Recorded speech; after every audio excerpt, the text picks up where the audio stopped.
Comment un marché concurrentiel fonctionne-t-il? Les marchés sont au cœur du fonctionnement de nos sociétés. La plupart des emplois que vous allez occuper plus tard sont liés au marché.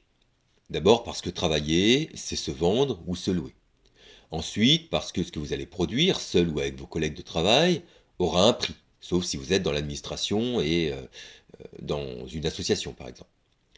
Mais ça implique qu'il y aura des vendeurs, vous et votre entreprise, et des acheteurs, vos clients. Et il y a des marchés pour énormément de choses. Les caleçons, les rencontres, mythique c'est une entreprise. Le babysitting, la chirurgie esthétique, les voitures, les huiles usagées, les eaux usées, etc., etc., etc.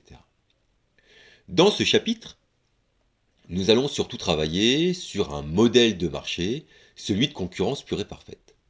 Or, un modèle ne peut pas représenter intégralement la réalité. C'est pourquoi parfois vous allez critiquer ce que l'on va voir, et c'est tant mieux. C'est tant mieux parce que dans les chapitres suivants, nous allons critiquer ce modèle. Cela n'empêche pas que le modèle, qu'on appellera le modèle de concurrence pure et parfaite, est important. D'abord, même s'il est très théorique, les conclusions auxquelles il arrive nous permettent de comprendre beaucoup de choses. Pourquoi un prix baisse ou augmente?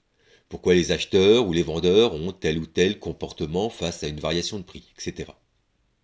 Ensuite, le modèle est à la base d'une idéologie très importante, une idéologie qui détermine beaucoup le fonctionnement de la société dans laquelle nous vivons, c'est le libéralisme. Comprendre le fonctionnement du marché, c'est comprendre ce libéralisme, et c'est aussi comprendre le positionnement politique, que vous avez peut-être vu dans un chapitre précédent, ou que vous allez peut-être voir par la suite, c'est comprendre le positionnement politique, car certains partis veulent plus de libéralisme, quand d'autres en veulent moins.